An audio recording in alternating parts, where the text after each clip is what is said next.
The staff spotted bruises on the toddler and they called social services after one incident when his mum came to pick him up. He turned round, looked at her, and the feeling that you had was just horrific. It was like he was just frightened.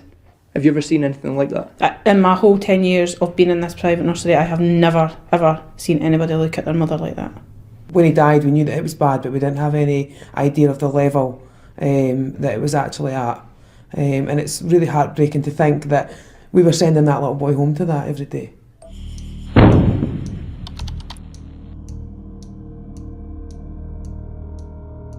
Liam Fee was born on August 12, 2011 to Rachel Trelfa and Joseph Johnson in Wrighton, which is a village in Tyne and Wear, England. He had two older twin brothers, and Liam was said to be a happy-go-lucky little boy who loved to dance and play with other children. Liam's parents met in 2005 and quickly moved in together. In 2007, they had the twin boys, and then, a few years later in 2011, they would have Liam. But only a few months after Liam was born, in December of 2011, Rachel left Joseph for a woman named Naomi Fee. And in January 2012, the two, who were both unemployed, moved to Thornton, Fife, Scotland. But only 4 months after Rachel had left Joseph for Naomi, she went back to Joseph, trying to fix things and telling him that Naomi treated her badly. The couple's attempt at reconciliation did not work, however, and soon Rachel was bouncing back to Naomi in Scotland and bringing her 3 boys with her. At this point, Rachel also stopped Joseph from seeing his children altogether.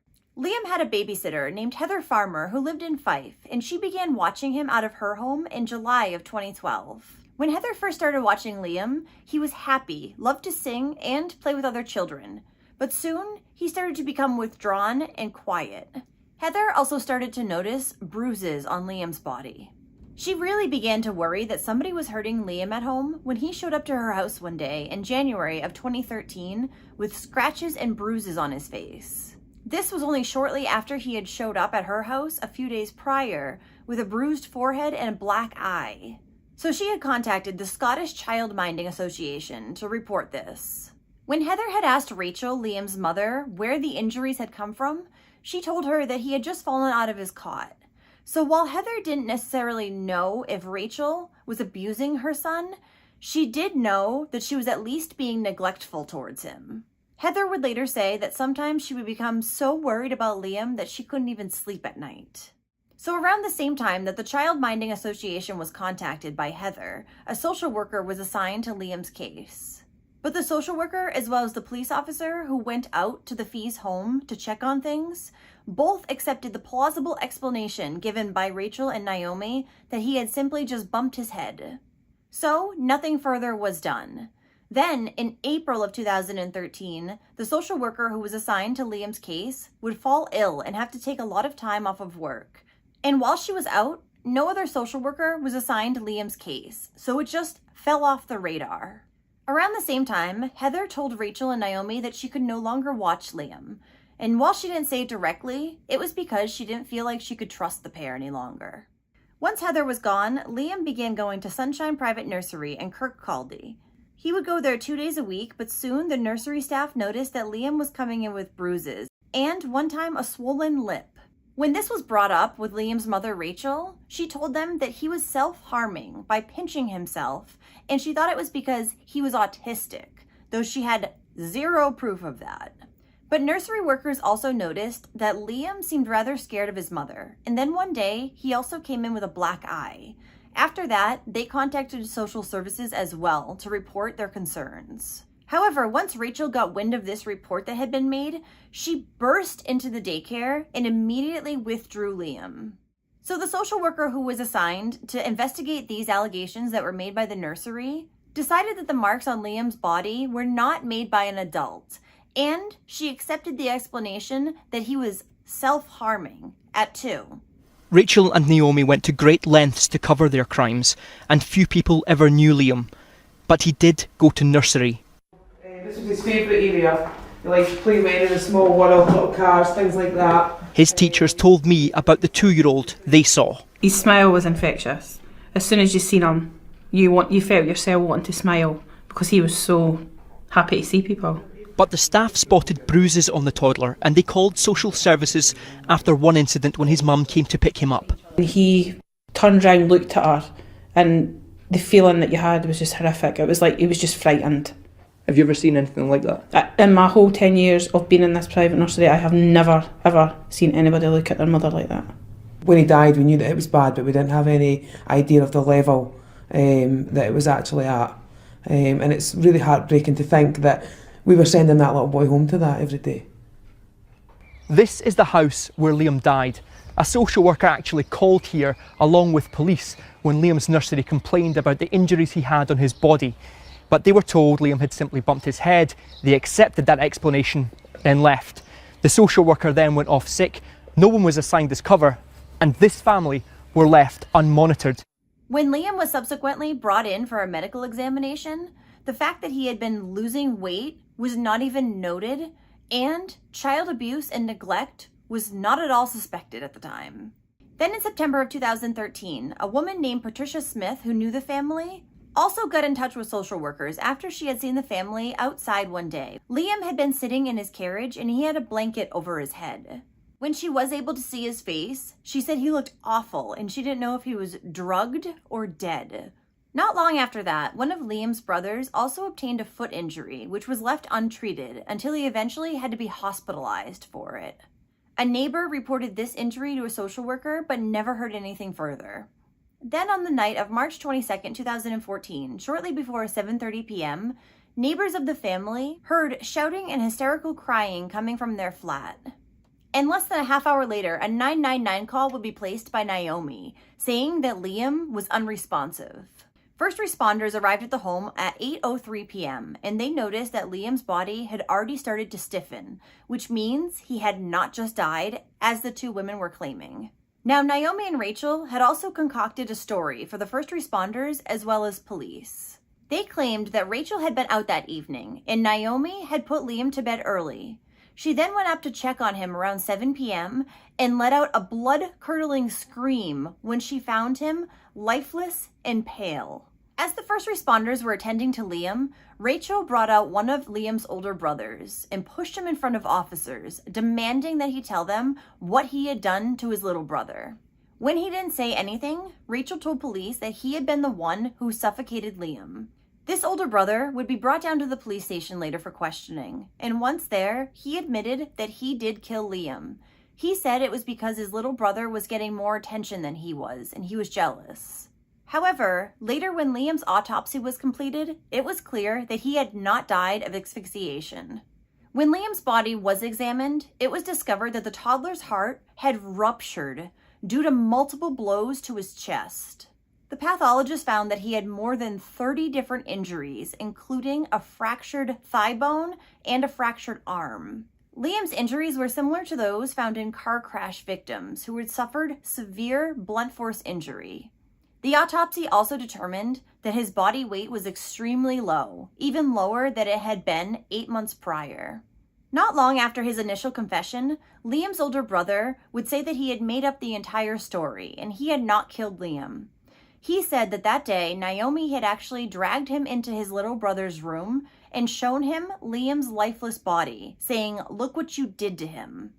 He said that Naomi then grabbed his hand and shoved it into Liam's mouth, saying, "You killed Liam," trying to leave traces of the boy's DNA behind so they could blame him later. Police began to search through Naomi and Rachel's internet search history, and they found some pretty damning evidence.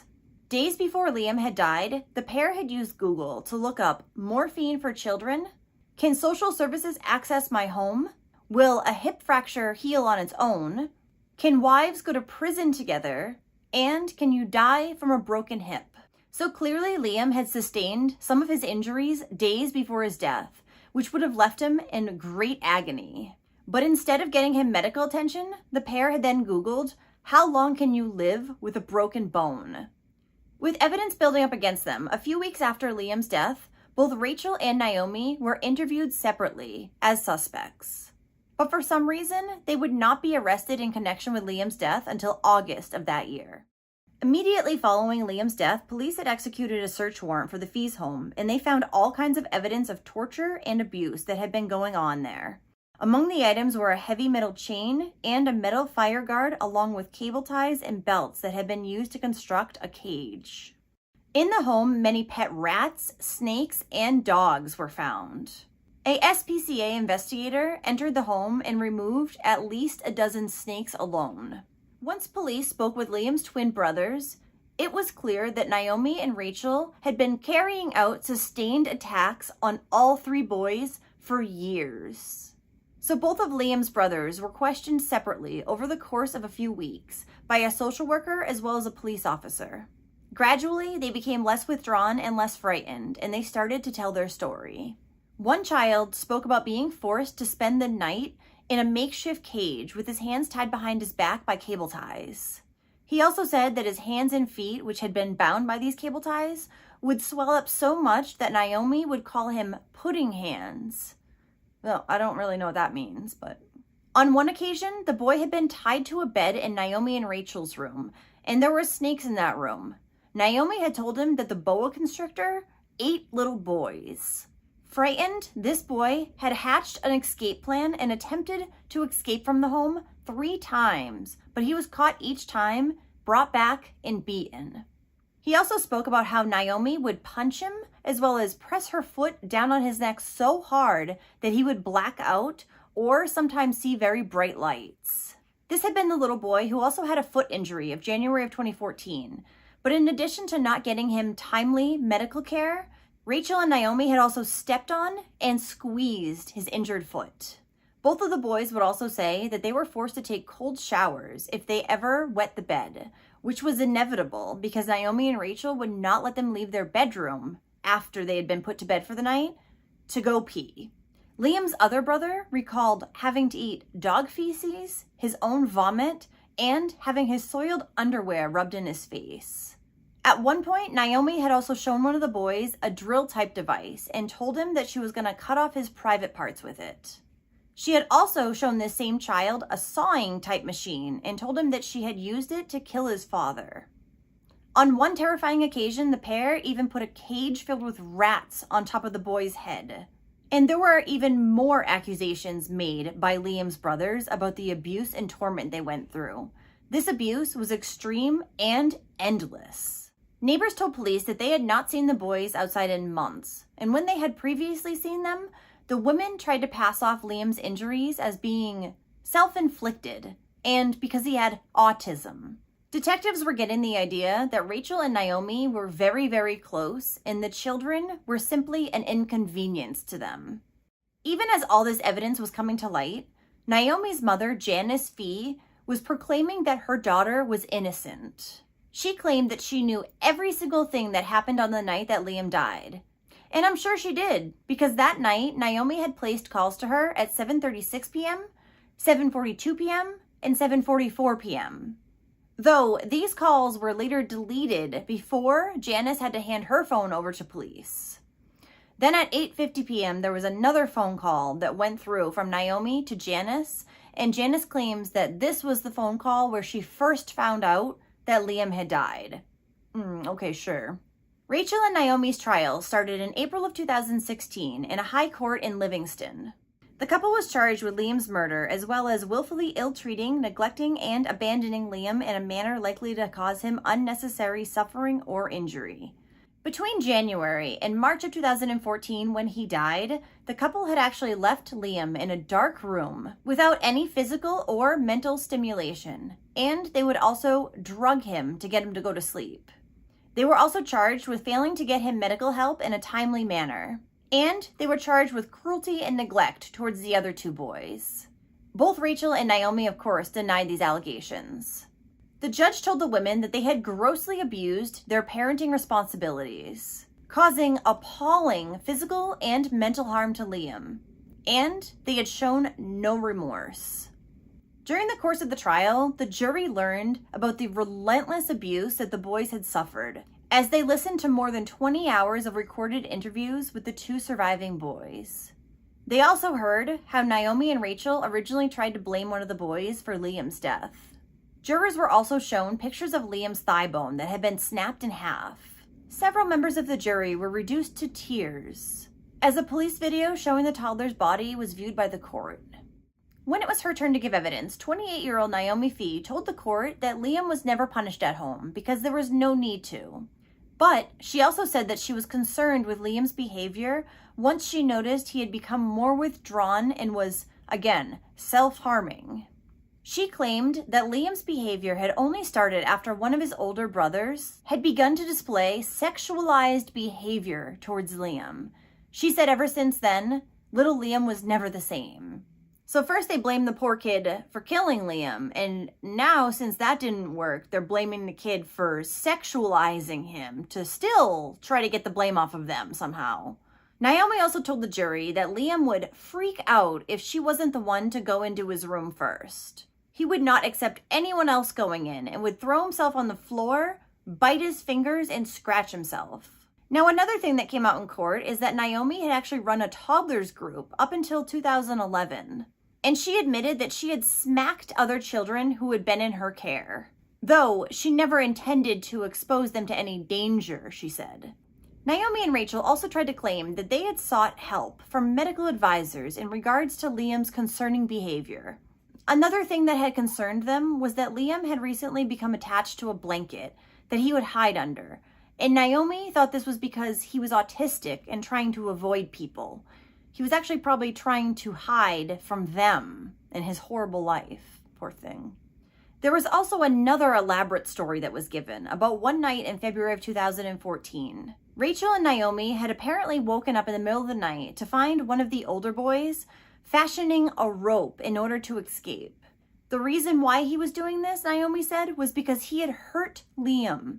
And when they went into Liam's room to check on him, he had a cut on his head. So they said. When Naomi was questioned as to why she had not sought medical help for Liam's snapped thigh bone, she said it was because she thought Rachel might leave her. Apparently, Rachel had threatened to end the relationship if she called anyone for any type of help. And when the prosecution asked her, "You thought he might die and you did nothing?" her reply back was, "Yes." During cross-examination, Naomi, who was still denying causing any of the injuries to Liam herself, finally accepted that his leg injury had happened while he was in her care, sometime before his death.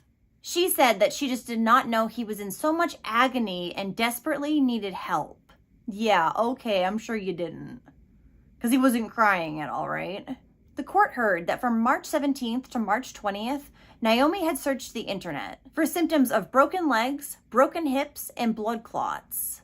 In the 999 call, which was played to the court, a distressed Naomi could be heard sobbing and saying, oh God, and please, please, as she claimed she was attempting to perform CPR on Liam with the help of the operator. She would also say on this call, trying to blame Liam's brother for his death, he held his mouth closed. He said he held his mouth closed and his neck because he was crying, because he was trying to hurt him. Both women claimed that they were absolutely devastated and in shock when they realized that Liam was dead that day. Clearly, so much so that the panicking pair had enough time to dismantle their makeshift cage before they called 999. With that, they showed a wicked indifference to whether the vulnerable little Liam lived or died, the prosecution said.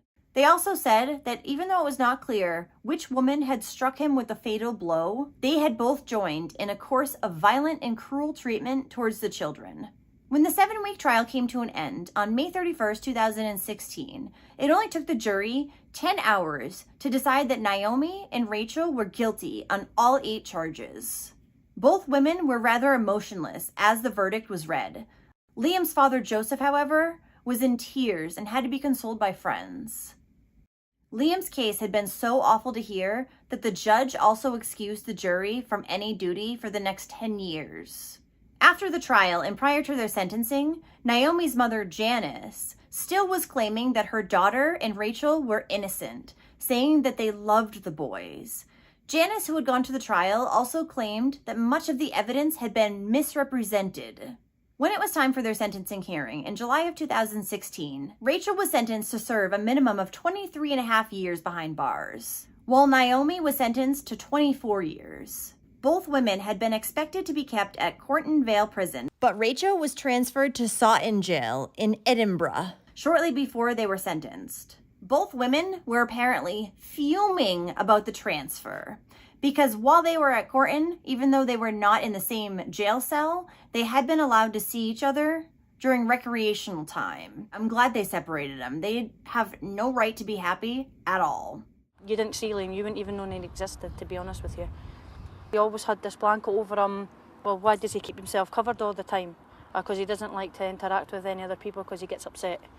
Monsters, that's all I could really say is, I can't say them, can't even call them parents because parents don't do that to their kids. There was like no emotion in them. They weren't bothered. They were sort of laughing, joking on that they were going to get sent to jail for neglect because they knew they were getting done with neglect anyways, they were saying. But laughing and joking on, like, do you think we'll get the same cell together? Stuff like that, like. A few weeks prior to Liam's death, there had been concerns raised to Child Services from a staff member at Victoria Hospital. A social worker who was in the area had been sent out to the Fees home after this to check on Liam. But once the social worker was there, the two women refused to let him into Liam's room where they said he was. They told him that Liam suffered from autism, and if a strange man went into his room, he would be inconsolable for hours afterwards. So he didn't see the toddler at all that day. Had he, maybe he would have seen the awful condition that Liam was in and been able to save him. Due to this oversight, as well as many others in Liam's case, a significant case review was launched after Rachel and Naomi were convicted. This report would conclude that there was a lack of professional curiosity into Liam's case. Explanations for Liam's injuries that had been provided by both women to social workers had been accepted without challenge multiple times. In addition, existing available information in regards to Liam's case was neither reviewed or considered before making decisions in regards to his well-being. A social worker named Leslie Bate, who was involved in Liam's case, was found guilty of misconduct by the Scottish Social Services Council. It upheld 12 charges against the former social worker, and she would end up being barred from social care work. The findings against Leslie included that she had failed to report a number of visits, failed to properly assess risks, and failed to report cases to other support teams. In a number of cases, including Liam's, all of this had amounted to neglect on her part. This social worker, Leslie, was said to be intimidated by Naomi and did not like to visit the home. Instead, she would call the Fees into her office when she needed to speak with them. Leslie was also said to be very disorganized and did not keep clear records at all. The thing is, Leslie was not the social worker who was involved with Liam's case in the period before his death. She had actually been the social worker who had gone off sick back in April of 2013. His case had not been passed on to another social worker, so while Leslie knows that she made some mistakes herself, she does not think she should be the only one being blamed. A memorial bench paying tribute to Liam Fee was installed in a park located in Fife. A fundraising campaign for the bench raised over £800, a little over $1,000. The bench was installed in the Thornton Memorial Park in Thornton, near the children's play area. Well, thank you for listening to all of Liam's story today. What these three boys went through was absolutely horrific, and his two older brothers are lucky to have made it out of that house alive. These women are absolutely vile, and I heard that Naomi, after her trial, was bragging about being the top girl in jail. It's outrageous and infuriating that she and Rachel killed Liam, but it would now be made even worse if they were enjoying their lives in any way.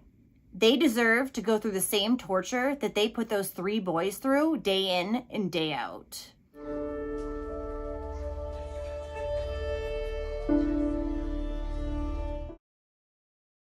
It started like any normal day in the school holidays, but ended in horror and tragedy. 3 innocent young girls killed in a frenzied knife attack. And when I went out, he's holding like a 6-year-old girl in his arms, covered with blood, trying to save her.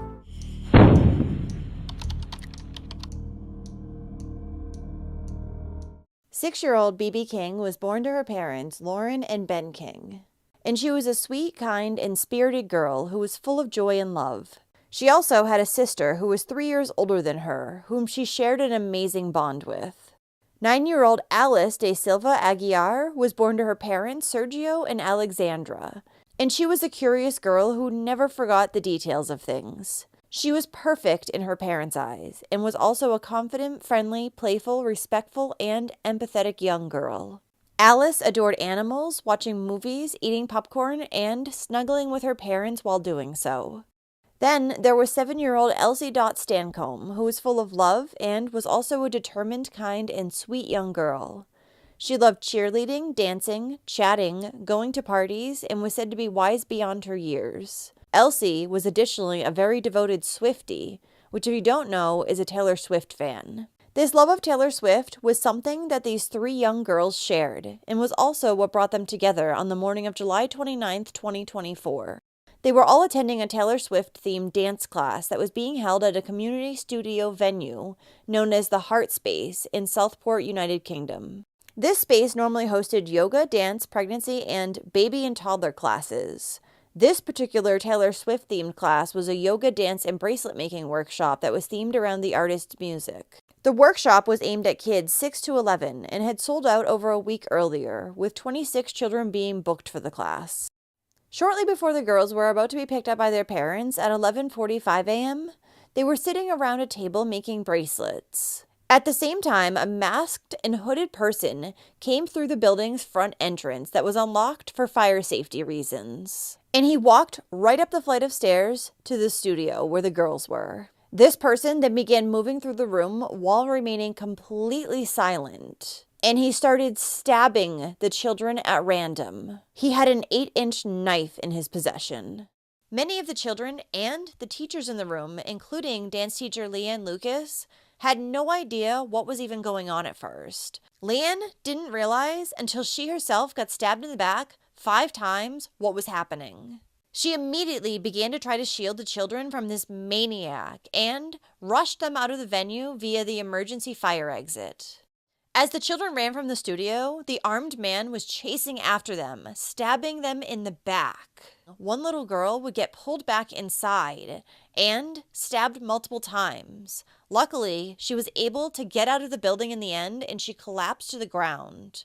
A man named Jonathan Hayes, who was working in an office in the same building, had run into the dance studio where he'd heard the children start screaming.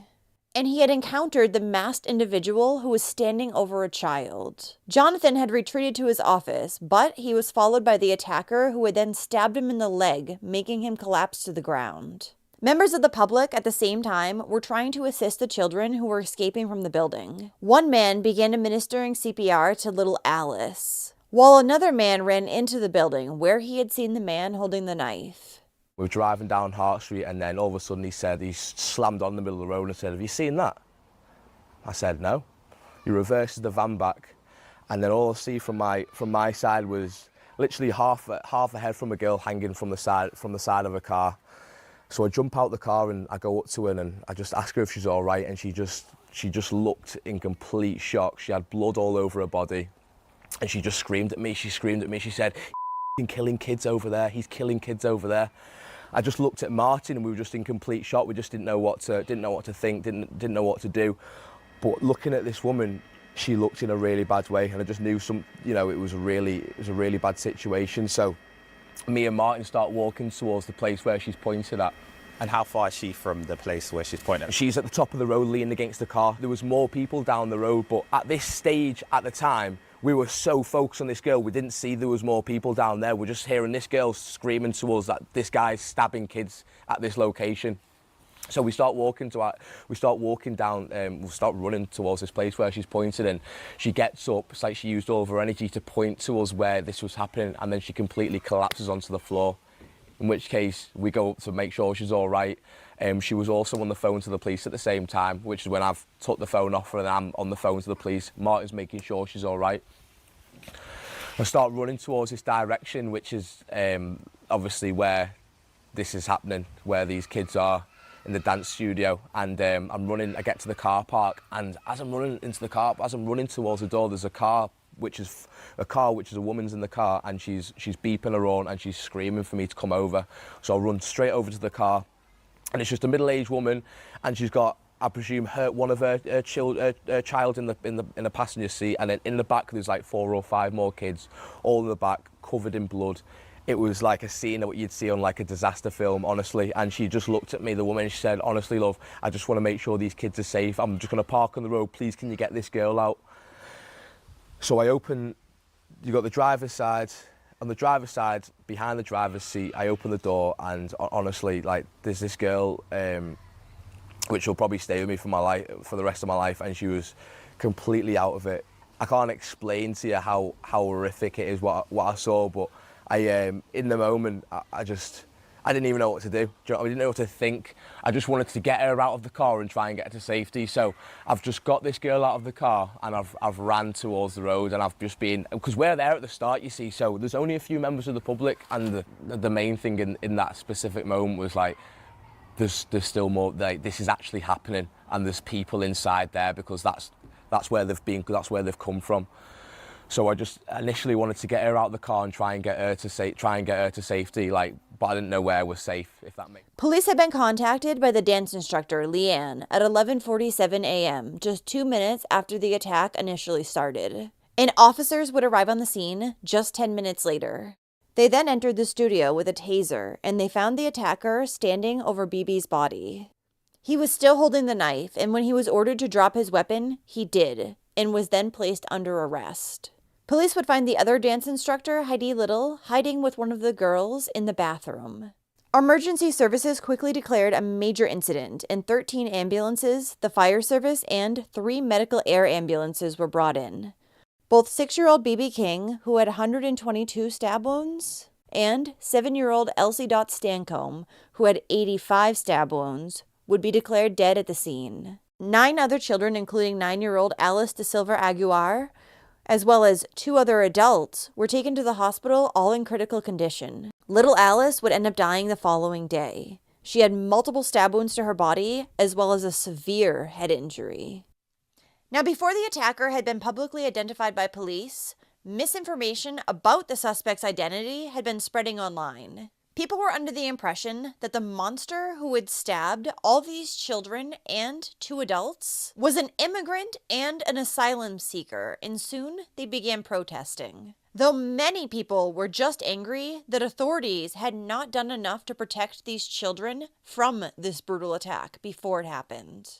Some of the protests that were taking place would quickly turn violent, with many people chanting, "We want our country back," and even vandalizing a mosque. The reason why the killer's identity was not publicly revealed immediately was because he was under the age of 18, and therefore his identity was protected by the courts. However, this would end up being overturned just 5 days after the attack, and his name was given to the public. And this name was Axel Rudukabana, and he was only 17 years old. But he was not an asylum seeker. He had actually been born in Wales to his Rwandan parents, who had previously immigrated to the UK seeking asylum from the Rwanda genocide. On the morning of the attack, shortly before 11:45 a.m., Axel had been seen arriving at the Heart Space via taxi, which he had booked under the false name of Simon. He had left the vehicle without paying his fare, walked a little ways, then entered the building. Number 34A, yeah. Are we cash or card, mate? Are we cash or card, mate?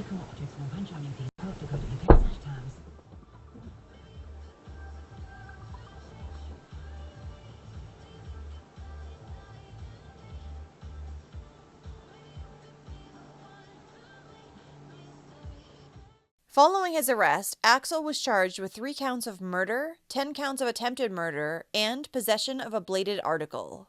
He was later separately charged under the Biological Weapons Act of 1974 and the Terrorism Act of 2000. This had come after police searched his bedroom and found enough ricin hidden in a box under his bed to kill as many as 12,000 people. Axel was additionally found to be in possession of a military study of an Al-Qaeda training manual. When police searched his laptop, they found that Axel had an obsession with ethnic cleansing. He'd also done searches on things such as war, Nazi Germany, violence around Buddhism in Sri Lanka, clan cleansing in Somalia, Rwandan genocide, victims of torture, tales of beheading, and cartoons depicting graphic violence. It was also said that he had a severe hatred of all white people, believing they should be dead. Shortly after his arrest, the maniac would brag about what he had done to these poor innocent children, saying, "I'm so glad those kids are dead. It makes me happy." He additionally told police, "So happy, 6 years old," referring to Bibi. He also said, "It's a good thing they're dead. Yeah. I don't care. I'm feeling neutral." As I had said previously, there had been plenty of warning signs in Axel's past that he was a complete psychopath. Police, as well as anti-terrorist authorities, had had previous interactions with him, and they knew all about his disturbing thoughts. Back in mid-2019, when Axel was just 13 years old, he had called Childline, which is a hotline that offers counseling to young people under the age of 19 in the UK. He would go on to ask them what he should do if he wanted to kill somebody. The following day, he would explain that he wanted to kill a student at his school who had been bullying him, and this incident would be referred to police. When authorities had visited him shortly after, he admitted that he had carried a kitchen knife with him on 10 separate occasions to school, with the intentions of using it. Within just days of this call to Childline, Axel had been permanently expelled from his high school. He had then been sent to a specialist education center, and just a month later, he had been found looking up U.S. school shootings while in IT class. This was reported to authorities at Prevent, which is a UK program that's aimed at preventing people from becoming terrorists. But after officers interviewed him, Axel was not escalated as a concern because he had no firm ideology. A month after that, Axel returned to his old high school where he'd been expelled from, and he came armed with a hockey stick. He walked into the classroom, attacked another pupil, breaking his wrist, and had to be restrained by staff members. Police later found a knife in his backpack and arrested him on suspicion of assault for some reason rather than assault, and carrying a bladed article. Axel would plead guilty to his charges, and this earned him a criminal record at only 13 years old. He additionally went through a rehabilitative program centered on knife crime and offending behavior, which he completed in 2021. Axel was also diagnosed with having autism in February of 2021. That same month, he would again be reported to anti-terrorism authorities at Prevent. This was after he had posted on Instagram about the late Libyan dictator, Muammar Gaddafi, but this case was closed without ever meeting with Axel. 2 months after that, Axel was reported to Prevent yet again, when his teacher noticed that he was looking up the 2017 London Bridge attack. And again, he wasn't visited by authorities in person, and no further action was taken. From November of 2021 to the time of the stabbings, police were called to Axel's home at least 4 times by his parents, as the teen's behavior grew more and more erratic. In November, Axel had kicked his father and damaged his car during an argument. Then, the following March, after his mother had reported him as missing, he was found on a bus, refusing to pay his fare, and he had a knife in his possession. But instead of arresting him, which would have been his second arrest for a knife crime, authorities took Axel home to his mother and told her to keep knives out of his reach. Just weeks after that, police were back at the home where Axel lived with his parents. This time, it was because he had erupted in anger after his father had banned him from using his laptop. His parents kept asking officers for help with Axel's behavior, but it seems they had no good solution for it.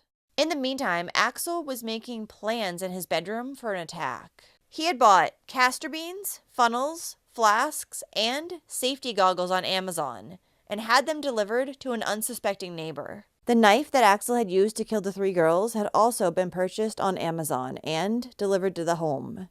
This is despite the fact that technically you need to be at least 18 to make such a purchase, but he was only 17 at the time.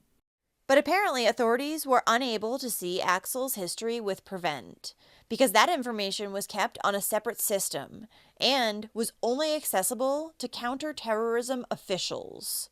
Makes sense. By February of 2023, Axel had stopped going to his mental health support services, and he had not been to school in almost a year. He had been spending more and more time home in his room on his tablet and spiraling down a rabbit hole of darkness.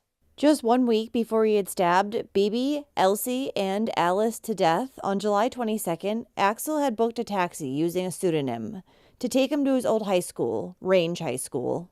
That day, he'd been wearing the same outfit that he did on the day of the attack, a green hoodie and a surgical mask. But his father had spotted him before he left the house, and he pleaded with the taxi driver not to take Axel back to his high school.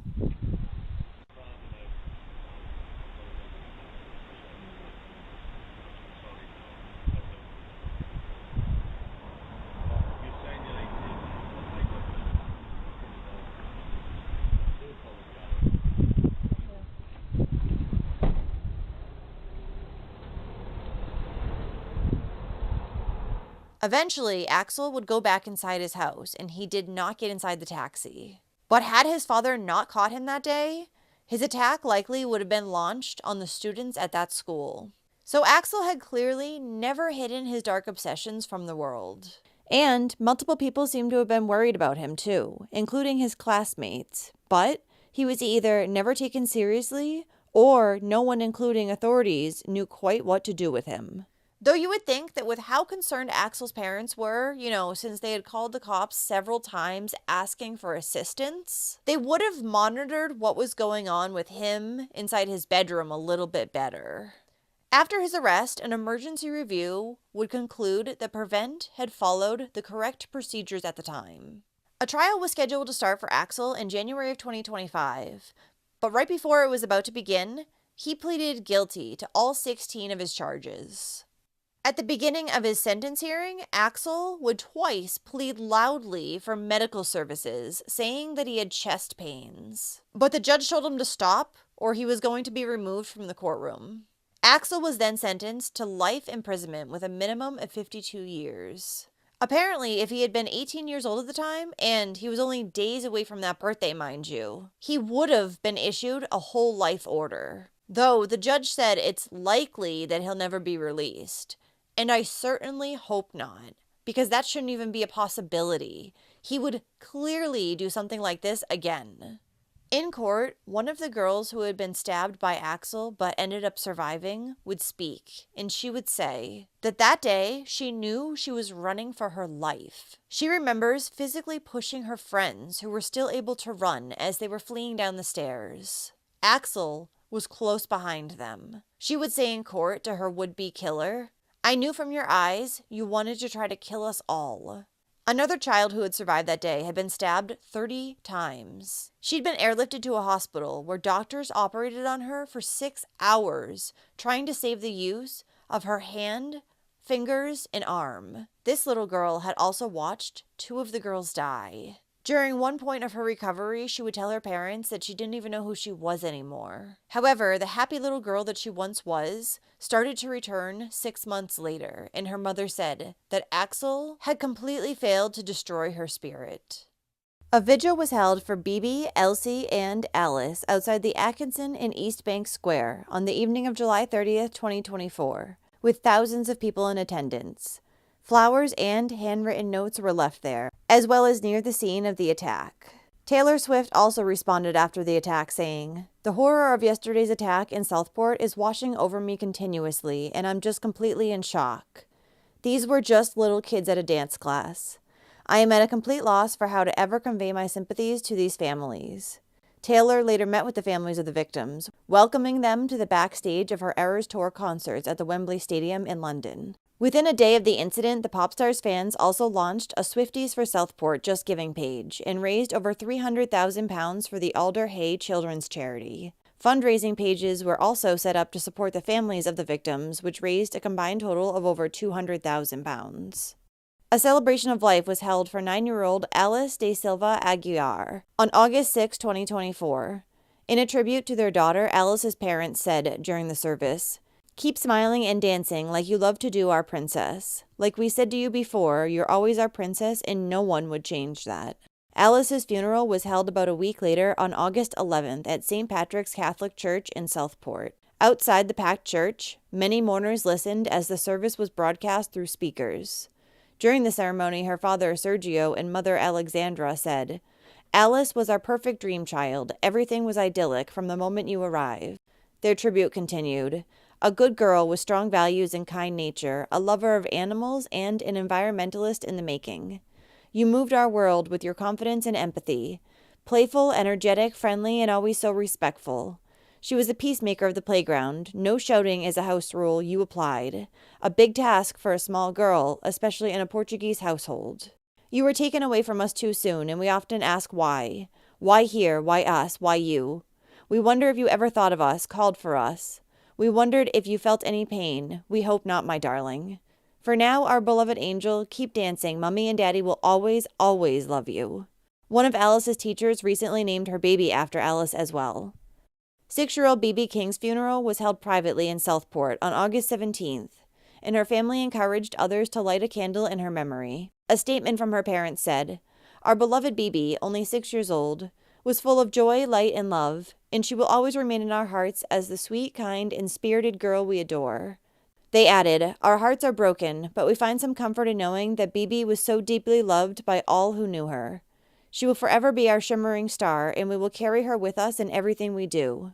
B.B.'s 9-year-old sister had also been at the studio that day, and she witnessed the attack. But luckily, she managed to escape. 7-year-old Elsie Dot Stancombe's funeral took place on August 23rd at St. John's Church in Birkdale. Her family asked others to wear bright colors to Elsie's special day, and they said they would be celebrating their amazing girl and her life with positivity, hope, and love. Her coffin, topped with a blue cuddly toy, was carried up a pink carpet as members of her cheerleading squad, Vortex Cheer, formed a guard of honor. Taylor Swift's Love Story, one of her favorite songs, was performed at the end of the service, which was also attended by the family dog, Bobby.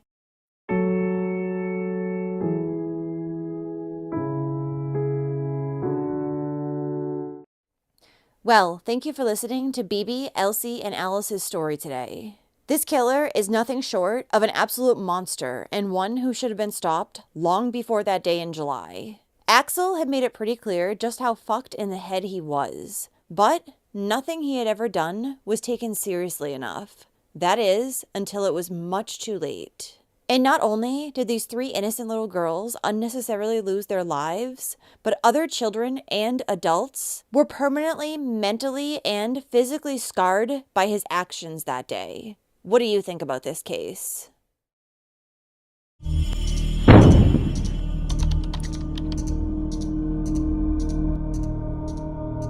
Peter Connolly was born on March 1st, 2006, to Tracy Connolly and his biological father, whose name has not been released to the public for privacy reasons. Baby Peter's nickname was Smiley.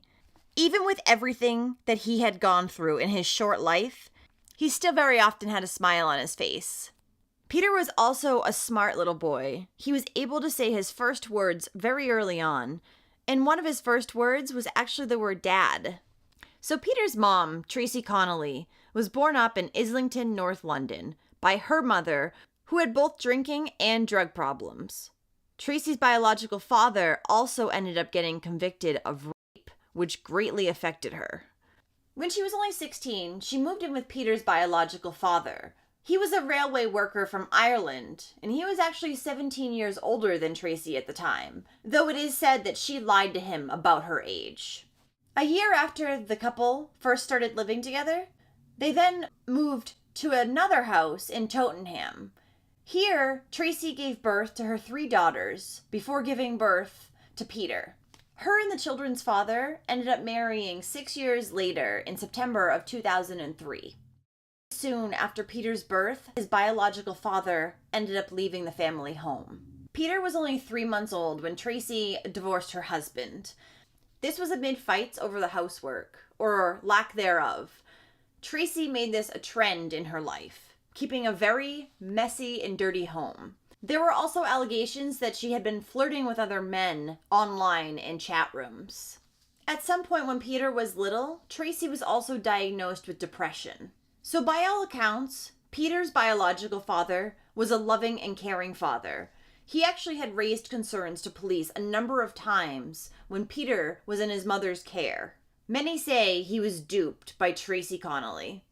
So just a few months after her husband left, Tracy met 32-year-old Stephen Barker. She'd met him when he was doing maintenance work on her friend's flat. So this dude's everything you do not want in a man. I think he checks all of those boxes. When he was younger, he actually had to attend a special school in Tottenham. He only had an IQ of 60, which is very low. Stephen was a big guy, standing 6 feet 4 inches tall and weighing around 252 pounds. He was obsessed with knives, martial art weapons, and kept a crossbow, as well as a collection of swastika memorabilia. He was also known to stroll around his house in his combat gear. In his childhood, Stephen often tortured small animals, including guinea pigs and frogs. And the frogs would get skinned and their legs broken. Stephen kept 2 pet snakes at Tracy's house, along with 3 dogs. So if all of that isn't enough to tell you about what kind of guy Stephen is, let me tell you about something that Stephen and his brother Jason Owen did. A few years prior to Stephen meeting Tracy, him and his brother Jason had tortured their own grandmother, Hilda Baker, and tried to get her to change her will. The only reason why they escaped prosecution is because she ended up dying of pneumonia before the case went to trial. So they both got away with it. And had they not, baby Peter might still be alive today. In November of 2006, when baby Peter was only 8 months old, Stephen moved in with Tracy and her children on Hermitage Road in Tottenham. Their home was described by social workers as cramped, dirty, and reeking of urine. Though, it is important to say that the social workers did not know that Stephen ever moved in with Tracy. Almost as soon as Stephen moved in, suspicious injuries started appearing on Peter. During the same month that he had moved in, Tracy actually brought Peter to the general practitioner because she said he had fallen down some stairs. Now keep in mind, Peter was only 8 months old at this point, so he wasn't walking. Falling downstairs is gonna be negligent no matter how you look at it when it comes to an 8-month-old. The general practitioner that day saw the bruise on his head, but he didn't contact Child Protective Services, and he actually just sent Peter and Tracy on their way after examining him, saying that Peter was just accident prone. Again, he's 8 months old. How active is he? A month later, on December 11th, Tracy again took Peter to his general practitioner. He noticed that based on Peter's injuries and the story that Tracy was telling, things just weren't adding up. She also changed her story and said that he had actually fallen off the couch and then the dog scratched him. This time it wasn't just a bruise on his head. He had a lump. When the doctor saw Peter, he sent Tracy and Peter to Whittington Hospital in Archway. At the hospital visit, extensive bruising on Peter's buttocks, face, and chest were identified in addition to the swelling that was on his forehead. Tracy couldn't offer an explanation for the swelling, but suggested climbing, falling, and slapping his body in play was the cause for the bruising. She also added that he bruised easily. Social services were also called this time. When police questioned her about it, she gave no real reason for the injuries, just a bunch of hypothetical reasons as to how and why it could have happened. Tracy denied that any of these injuries were caused by her mother, though her mother was watching Peter at the time. Peter was taken in by a family friend at that time, and social services also made a trip to the family's home. So after Peter was removed from his mother's home, an initial child protection conference was held, but it was extremely insufficient in obtaining crucial information about the family's circumstances and concerns. The general practitioner was not invited, and a written report from him was not requested. Consequently, medical opinion tended to be discounted, and the risk of deliberate harm to Peter was played down. The overall view was that Peter was just accident prone, and Tracy was only guilty of not doing a better job to prevent him from hurting himself. And since social workers still did not know that Stephen Barker was living in the home, he of course was not checked out or questioned. A week later, on December 19th, Tracy and her mother were both arrested, and just 3 days later, Peter was placed on the Haringey Child Protection Register. The Child Protective Register is a confidential list of all the children in the area who have been identified by Child Protective Services as being at significant risk of harm. And I think it's also important to mention that only Peter and one of his other siblings were on this register, even though there was 4 children in the home. All 4 children were at risk. They were all in this terrible environment. Why only 2 of them were placed on the register? I'm guessing it's probably because they were the only ones that showed injuries or signs of neglect or abuse. But that doesn't make sense to me. So the person that Peter was staying with during this time was named Angela Godfrey. And she reported that Peter had bruises on his testes. But she claimed that they were caused by hospital staff doing a scan. His mother, however, frequently visited him, and 3 times alone on Christmas.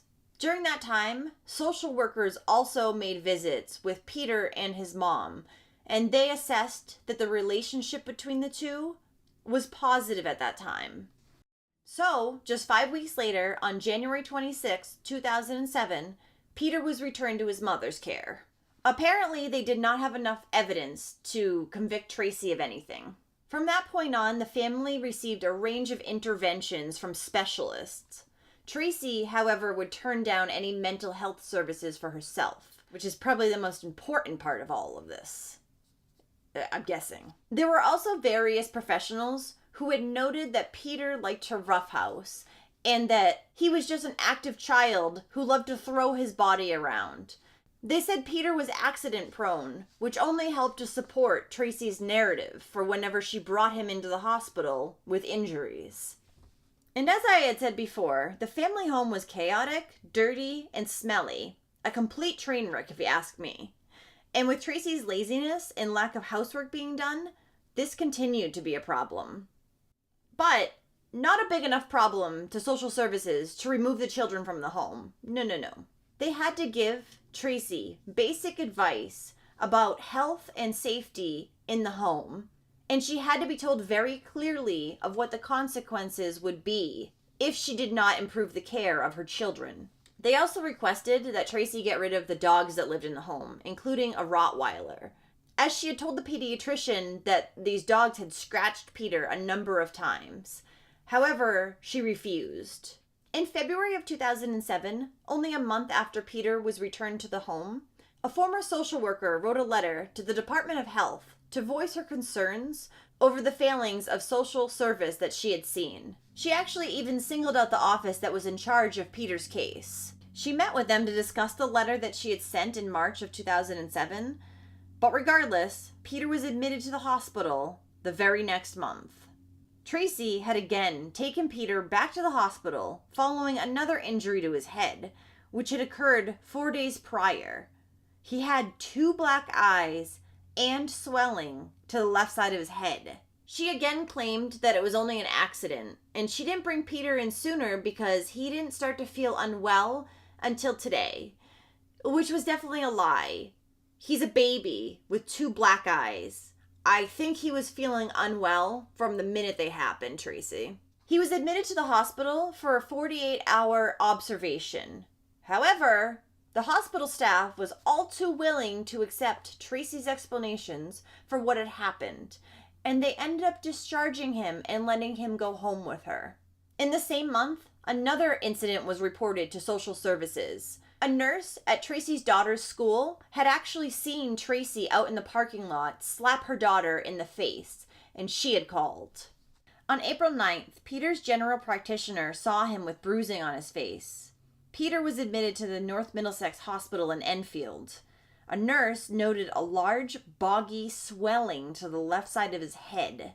Tracy's explanation was actually that another child had pushed him into a marble fireplace, and that's what caused the large lump on his head. At the hospital, they did a number of tests on him, including one for meningitis, though it did come back negative. And for some reason, Tracy was heard boasting, saying that her son had meningitis. She thought this was a way to explain away some of his injuries, somehow. On their admission to the hospital, Tracy said that there was actually a friend out in the waiting room who had witnessed what had happened to Peter and could back up her story, though it's believed that this witness was probably just Stephen. A hospital nurse told a social worker at that time that the injury was just viewed as accidental because it had been caused by another child. How easy is it to say that it was caused by another child and nothing gets looked into, that's end of the story, case closed? A social worker named Maria made an unannounced visit to the family's home, and at that time, she observed another bruise on Peter's face. This one was under Peter's chin, but Tracy said that he had again been hurt by another child. She said the two had just gotten in a fight over a toy, and when Peter grabbed it to pull it back, it whacked him in the face. The social worker actually insisted on a medical examination of Peter at this time. And during this, it was discovered that he had other injuries as well, which included multiple bruises and scratching of all different ages. The social worker agreed that he could return to the home again, however, because they seemed minor enough. Tracy was questioned by the police, however, and they found nothing. And Tracy was questioned by the police this time, but again, their findings were just inconclusive. Shortly after, in June of 2007, Stephen Barker's brother, Jason Barker, who later changed his last name to Owen, to avoid all the hate that was coming his way for his atrocious crimes, started staying in the family home with his 15-year-old girlfriend and 4 children. The reason why? Well, because he was trying to avoid police because he was, dating a 15-year-old. The social workers would again say that they knew nothing about these extra people living in the family home. Now that's an extra 7 people that Tracy's concealing, along with her and her 4 children, all in a 4-bedroom home. Jason was 30 at the time, and the reason why he had moved into the family home, you ask? Well, he was dating a 15-year-old, and he needed to avoid the police. Obviously, what else would you do? Besides, not date a 15-year-old when you're 30. Keep in mind, this is also the same man that had assaulted his grandmother a few years prior. So, needless to say, the situation at home became even more chaotic, and more injuries started to appear on Peter.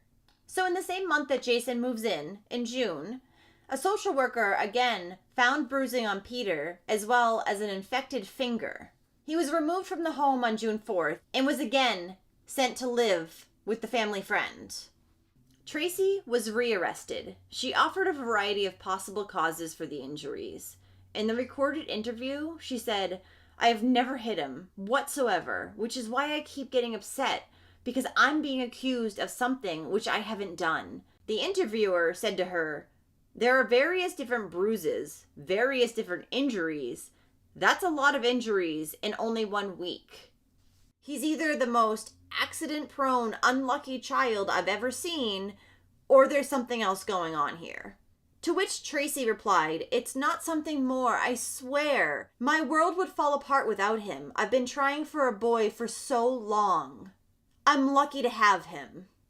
On June 12th, the babysitter, Ann Walker, told a social worker that she was concerned about Peter's condition. She said that he had a head injury, which was often bleeding and weeping. He was always dirty, smelled of vomit, and was constantly hungry. So on the 15th of June, a family support service worker went out to the family home. Stephen was present. The babysitter told social services that there was a bruise on Peter's chin as well, but it was decided that that was just a pre-existing injury. So Peter continued to stay in the home with regular visits from social workers. Actually, only 4 days later, a social worker went to the babysitter Ann Walker's house to check on the children. The only thing she noticed at that time were a few scratches on Peter's scalp, she said. And it's to be noted that the babysitter, Ann Walker, continuously raised concerns about Peter's condition, but nothing was done. She was later quoted as saying, "He was dying. I told them about his state. I said things were not right, but nothing was done. If someone had taken action, we would not be mourning the loss of a baby's life. The warning signs were all there. It was upsetting. 4 or 5 times I phoned about bruises, marks, nappy rash, and dried blood in his ear. He always smelled of vomit, his clothes were dirty, his fingernails were black, and nails were broken. Once, he was able to pull off one of his fingernails. He had a large scab on his head that would weep blood. He was in a terrible state." So since the child service worker said there were only a few scratches to Peter's head, there was not enough evidence to do anything else at this time. So on July 25th, Peter was again sent to live back with his mother, who had also been released from prison at this point. And a few days later, a social worker who went out to visit the family home again to check on the family missed injuries to Peter's face because Tracy and Stephen had smeared chocolate all over his face in an attempt to cover it up.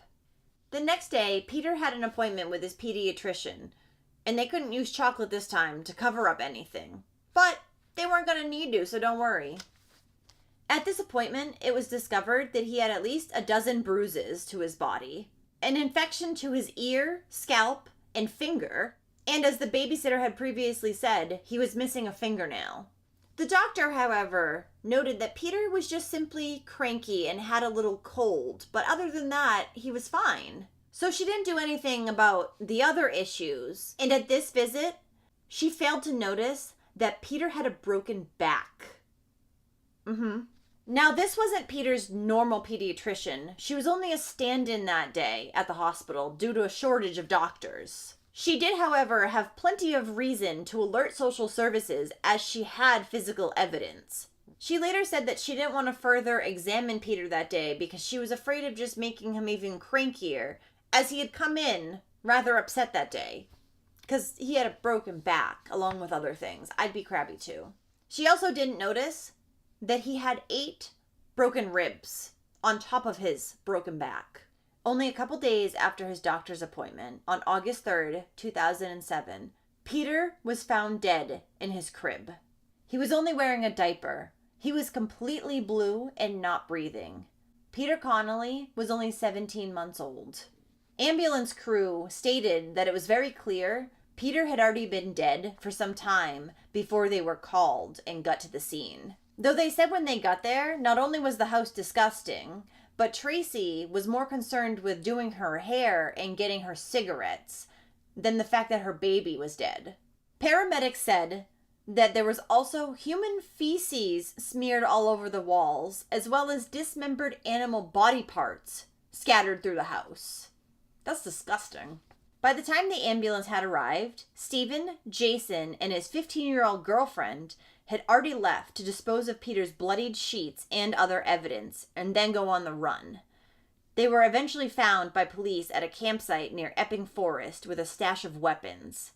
All items of clothing owned by Peter were found by the police to be blood-stained. All of them. Jason, Stephen, and Tracy were all arrested. An autopsy revealed that Peter had sustained 22 different injuries, including the loss of a fingernail, a toenail, a tooth, and broken ribs. The tooth was actually found in his colon, which means that he was hit in the face so hard it knocked his tooth out and he swallowed it. He also had the numerous bruises to his face and body, and on top of the broken ribs, he also had some ribs that were fractured, and his spinal cord had been broken. It looked like many of these injuries had been sustained several days before his death. Some had occurred up to a month prior. It was ruled a homicide, and they believed that his death may have been caused by his fractured spine, which had given him internal bleeding. Peter had been seen 34 times by health professionals from North Middlesex University Hospital. On November 11, 2008, Stephen, Jason, and Tracy were found guilty of causing or allowing the death of a child or a vulnerable person. Tracy had already pleaded guilty to this charge. Earlier in the trial, Jason and Tracy had been cleared of murder because of insufficient evidence. Stephen was found not guilty of murder by a jury. A second trial took place in April of 2009, and this one was related to both Tracy and Stephen raping a 2-year-old girl. This little girl was also found on the Child Protection Register. Stephen was found guilty of rape, and Tracy was found not guilty of child cruelty charges. Sentencing for both trials took place together on May 22, 2009. Tracy Connolly received a sentence of indefinite imprisonment for public protection, subject to a minimum term of 5 years. Stephen was sentenced to life imprisonment for the rape with a minimum sentence of 10 years and a 12-year sentence for his role in the death of Peter to run concurrently. Jason was also jailed indefinitely with a minimum term of 3 years. The three appealed against their sentences. Stevens was against both convictions and sentences. Jason Owen's sentence was changed on appeal to a fixed 6-year term. He was released in August of 2011. Tracy Connolly was released in 2013, though she was briefly sent back in 2015 for breaching her parole by selling indecent photographs of herself online. Who wants those? She was then ineligible for parole review for the next 2 years. Stephen also tried to apply for parole in August of 2017, only to have his application turned down. The parole board again reviewed Tracy's case in 2019, but it was denied. In 2020, she appealed against this decision, but lost. And finally, on her 4th review by the parole board, it was decided to again release her from jail.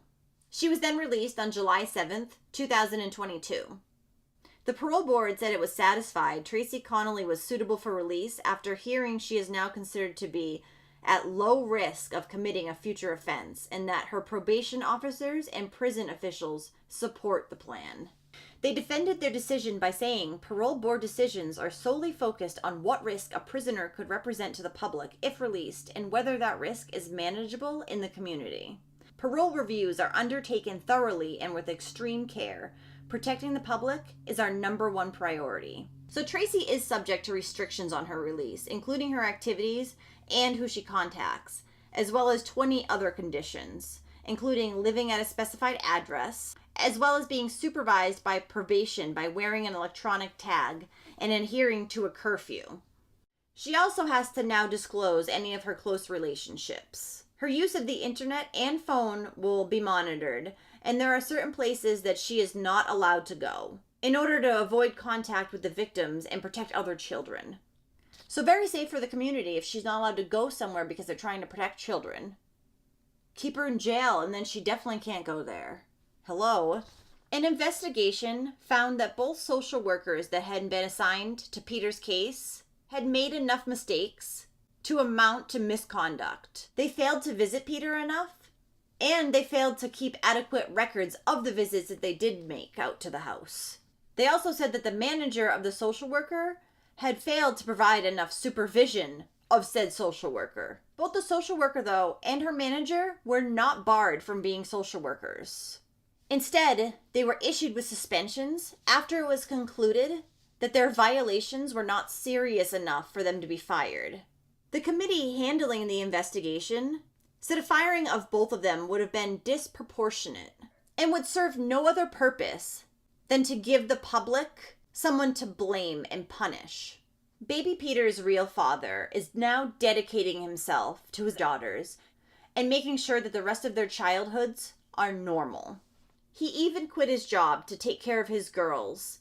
He wants to give them back whatever part of their childhood he can.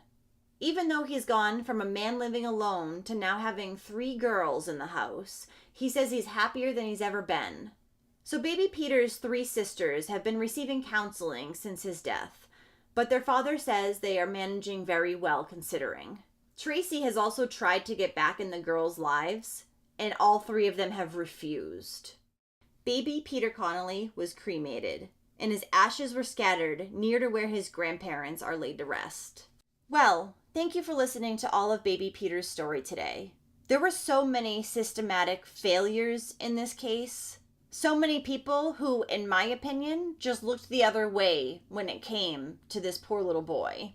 And even though it said there was some reform with social services in England after this, it still wasn't enough. Because I've already found a few other cases that happened in England right after baby Peter's death. Like they learned nothing.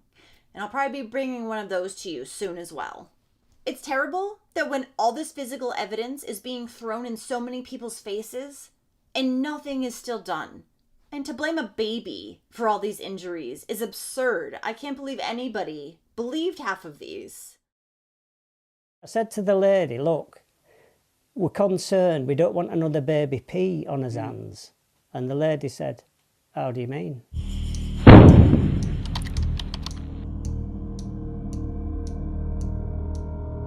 Star Hobson was born on May 21st, 2019, in West Yorkshire, England, to her mother, Frankie Smith, and her father, Jordan Hobson.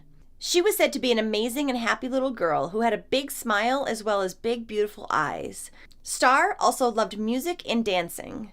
Frankie Smith, Star's mother, was only 17 when she gave birth to Star, and she was said to be very immature for her age, as well as only had an IQ of 70. It's said that Frankie played with dolls until the time she was 16 years old. After Star's birth, Frankie said that her little girl was everything to her, but soon she began to struggle with taking care of Star. Frankie would also go out drinking at night more and more, leaving Star with friends. Then in November of 2019, Star's parents, Frankie and Jordan, broke up, and Frankie became even more neglectful towards Star. Only a month later, in December, Frankie met a woman named Savannah Brockhill at the Sun Pub in Bradford, where Savannah worked door security. Frankie and Savannah soon began an on-and-off romantic relationship, but it was a volatile one that was full of arguments and domestic violence. So this new woman in Frankie's life, Savannah, was 8 years older than her, 26 at the time they met. Savannah had left school at only 10 years old, and for most of her life she had hid her bisexuality from her family. Savannah was also an amateur boxer, and she had hoped to compete in the Olympics. However, she had gotten injured and was unable to continue her boxing career. She now worked as a security guard as well as at a recycling plant. Not long into their relationship, Frankie's family noticed that she was losing further interest in her daughter, Star, and becoming more and more obsessed with Savannah, spending hours and hours on the phone with her. Since Frankie was not paying much attention to her daughter, and she had other things going on in her personal life at this point, she was more than happy to let her friend Holly babysit her daughter when Holly volunteered. And Holly would be the first person to raise concerns about how Star was being treated at home. When the couple had dropped off Star with Holly one day in January of 2020, before they even said hi to Holly, they told her that the bruises on Star had come from the little girl just falling down. Holly thought this was odd because they didn't even say hi to her. Why were they so defensive over Star's bruises when she hadn't even asked? On January 23rd, 2023, after Holly had seen the bruises on Star, she called social services. And police and social services both went out to the residence. However, no concerns were raised and the case was dropped. Now, both Frankie and Savannah were very possessive of one another, and they easily got jealous. Only a few months into the relationship, Savannah began suspecting that Frankie was cheating on her. So thinking this, she decided to send a message to one of Frankie's sisters, saying, "I'm broken. I'll stab someone tonight, I swear. I don't care about the kids in the house. I will rage. Fuck it. They're gonna need the police in the house to take me away." Probably not the best thing to text your significant other's family. Around the same time, Savannah posted a video on her social media calling herself the #1 psycho and telling people that they need to stop messaging her girlfriend, Frankie. Guys and girls need to remember the fact that Frankie is with me. She keeps getting a lot of message requests and friends requests she's not going to accept. Especially tramps like yous. And if you want to keep your kneecaps, I suggest you stop sending her them. She's with the #1 psycho. Since Frankie was clearly way too wrapped up in her own life and personal problems, and was being a neglectful mother towards Star, Star went to live with her great-grandparents for a while, David Fawcett and Anita Smith. She went to live there in February of 2020, and these would be some of the happiest months of the little girl's life. When Anita had originally picked up Star from her mother, she said that the little girl looked depressed and had lost weight. Frankie would go visit her daughter a few times while she was under David and Anita's care, and during that time, Star had gained weight and was much happier. Unfortunately, the little girl would only end up staying with her great-grandparents for around 11 weeks, and in April, Frankie would go over and pick up her daughter, saying that she was only going to keep her for about an hour, and then she would bring her back. But later in that day, Frankie texted Anita again, saying that she was actually going to keep Star overnight. And unfortunately, she never ended up returning her daughter back to Anita and David's house. So while Star was in her great-grandparents' care, they had become suspicious that Star was being abused at home. They had also become suspicious that Frankie was in an abusive relationship, as they had seen bruises and a black eye on Frankie.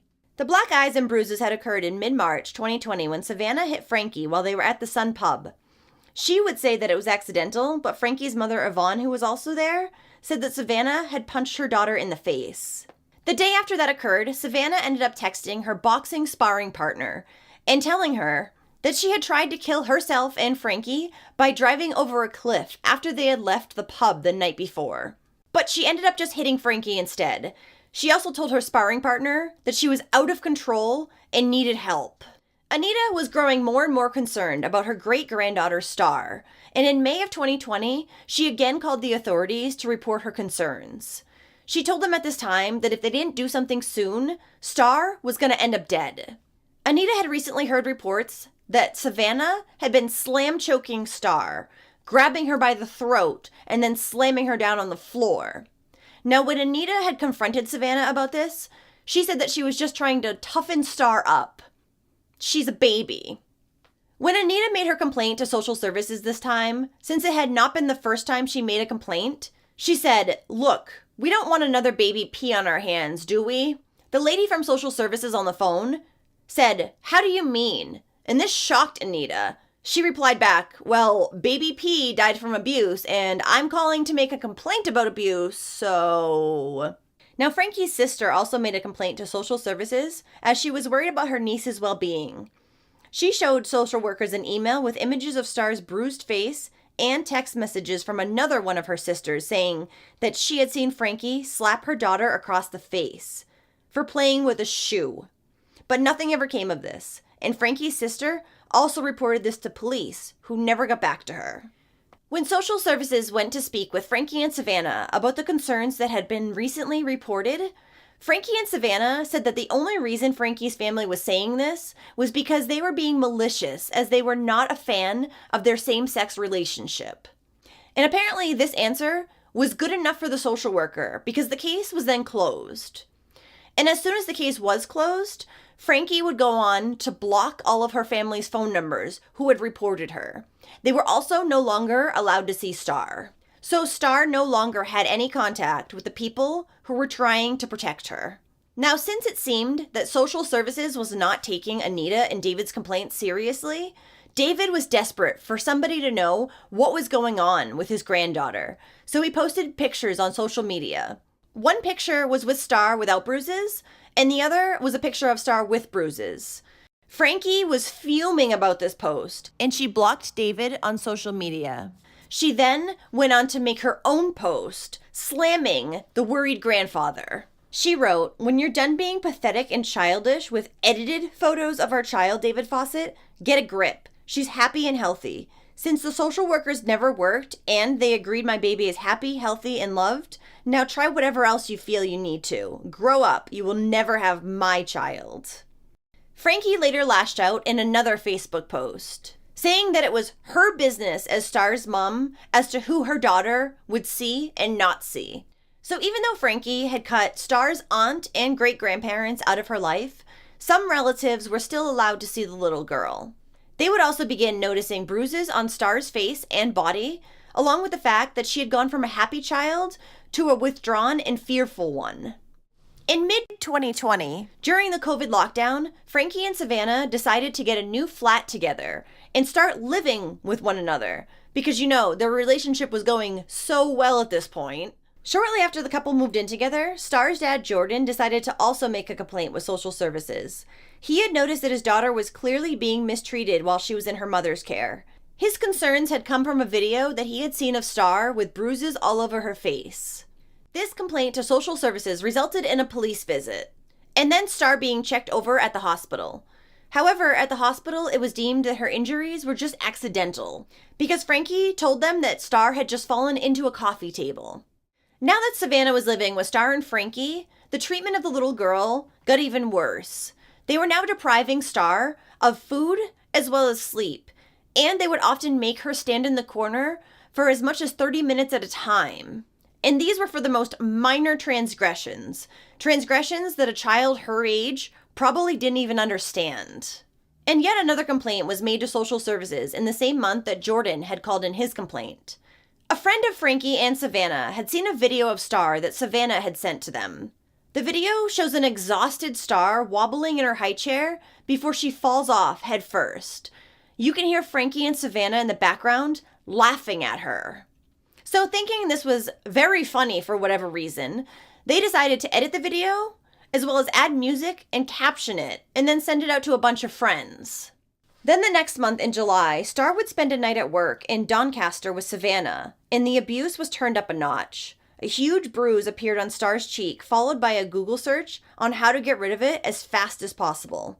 That was then followed by a secretly recorded phone call with Frankie, in which she sounds angry with Savannah because Savannah's trying to convince her that she needs to keep Star away for one more day, most likely trying to cover up the bruises.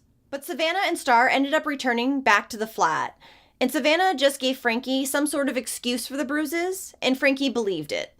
And again, at the end of August, Star was seen with a giant handprint-sized bruise on her face, and Savannah said that it was just because the little girl had fallen down the stairs. Again, Frankie believed her. On September 2nd, another complaint was made to social services by David Fawcett, Star's great-grandfather, and police were sent out to the house. However, they were unable to contact anybody, so they left.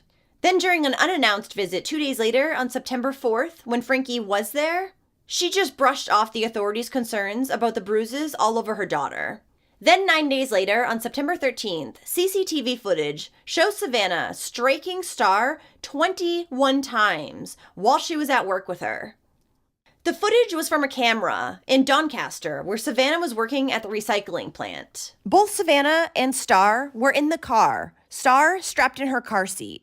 In this CCTV footage, you can see Savannah delivering blows to Star's little body over and over again for a few hours, one time hitting her so hard that she fell out of the car.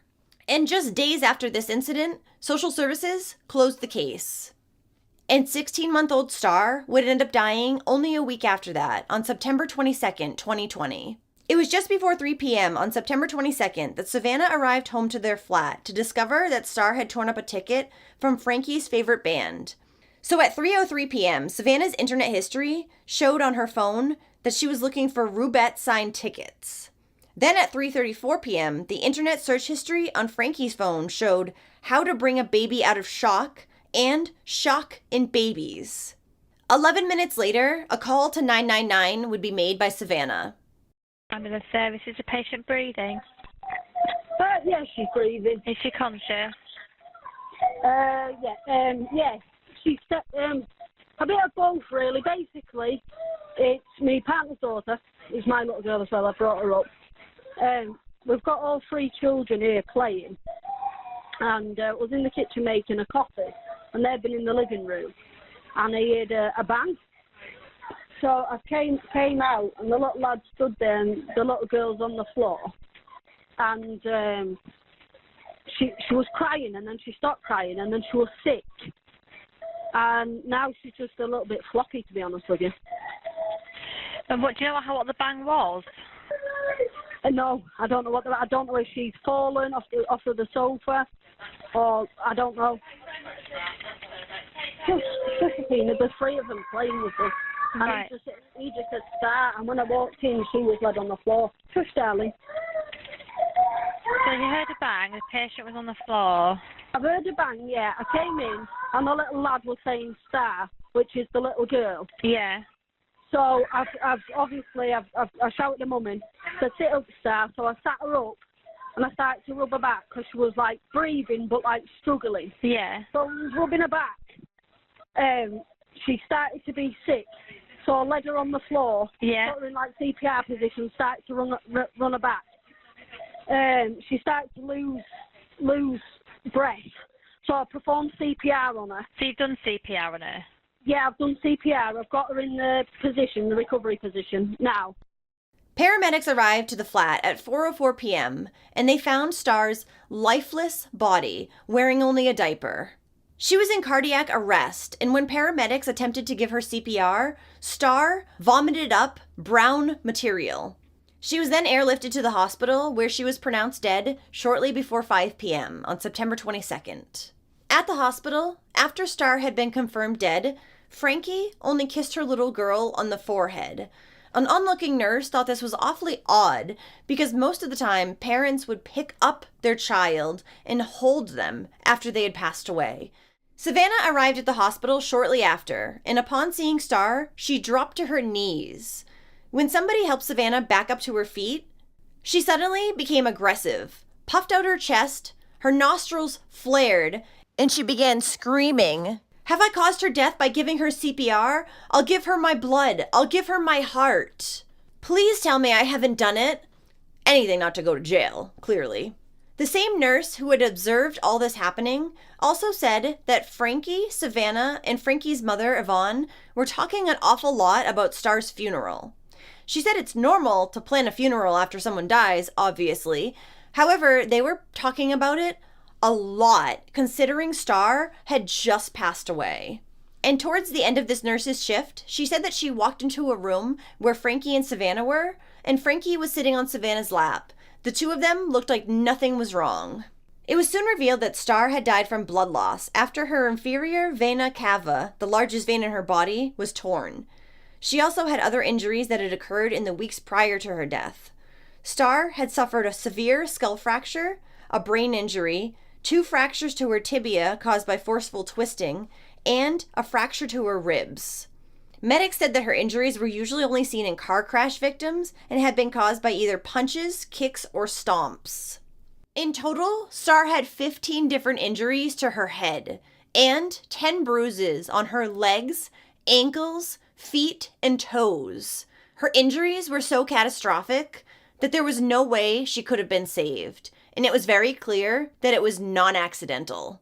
Both Frankie and Savannah were arrested, and Savannah, surprise, surprise, when interviewed by police, tried to blame Star's injuries on a 2-year-old.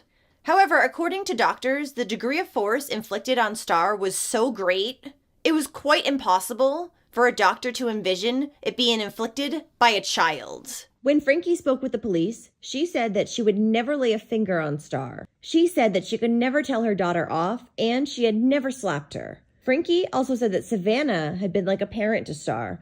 But Frankie also admitted that she herself had been hit by Savannah on a number of occasions. Frankie had been hit with both a hairbrush as well as a shoe.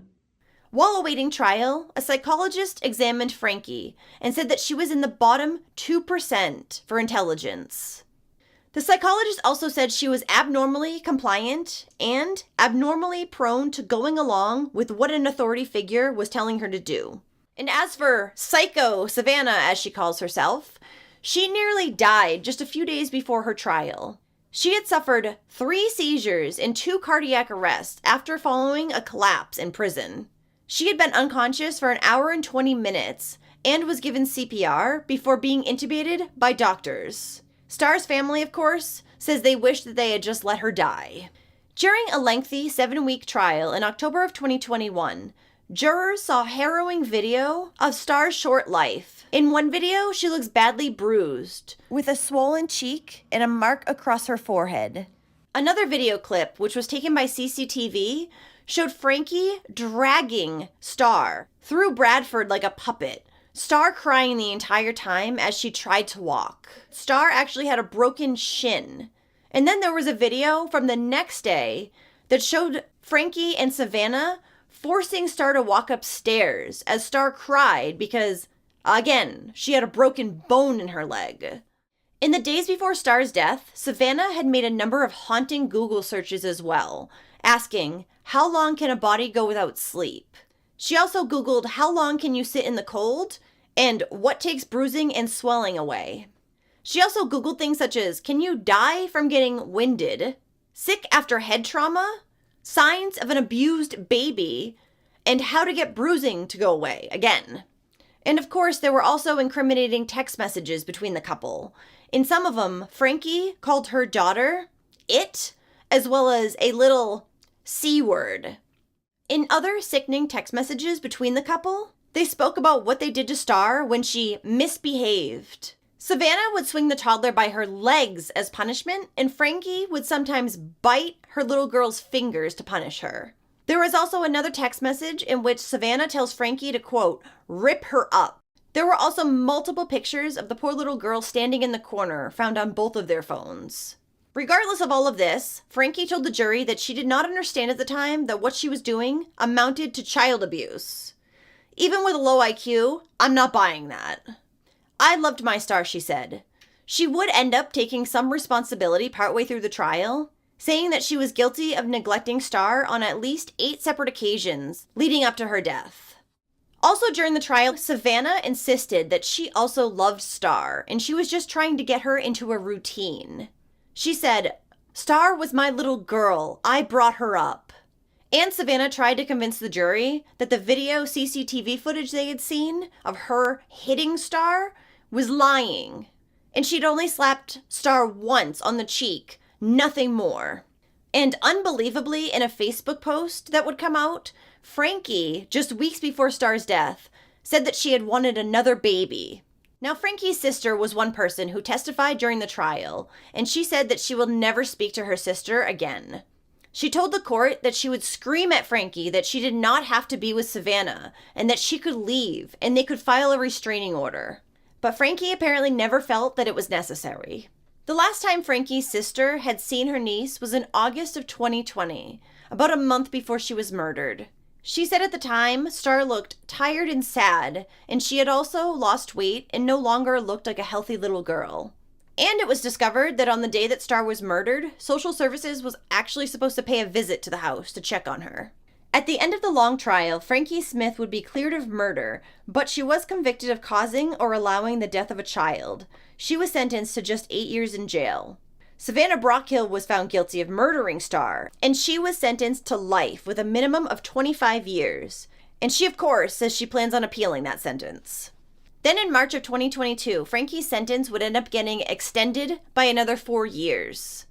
Though once she gets released, her family has said that they are going to happily welcome her home. Most of them, at least. Clearly not her sister. And sadly, in June of 2021, on Frankie's birthday, her 50-year-old father, Andrew Smith, took his own life when he overdosed on pills. He had been struggling to come to terms with what his daughter, Frankie, had done to his granddaughter. Prior to his death, Andrew had written a card to Frankie in prison saying, "You look after yourself, and I'll look after the baby." Star's family was only able to hold a small funeral for her due to COVID restrictions at the time. They did, however, have a balloon release as well, where more people were able to attend. A little over a year after Star's murder in December of 2021, her family, along with dozens of friends and neighbors, gathered at Roberts Park in Saltaire. They lit candles and remembered 16-month-old Star Hobson. Candles spelling out Star's name were lit, alongside other lights, as well as photos of Star and messages to her. Well, thank you for listening to all of Star's story today. It astounds me that Frankie, who said that she adored her daughter and that her daughter was everything to her, let this woman abuse her over and over again. Not only that, she also actively participated in the abuse towards Star. And I just can't wrap my head around the fact that most of Frankie's family is happy to welcome her home in a few years.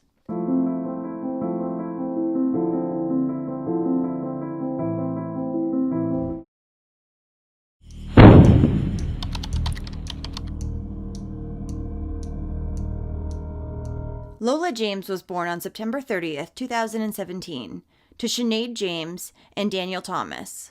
She was the middle child, having one older sister and one younger sister.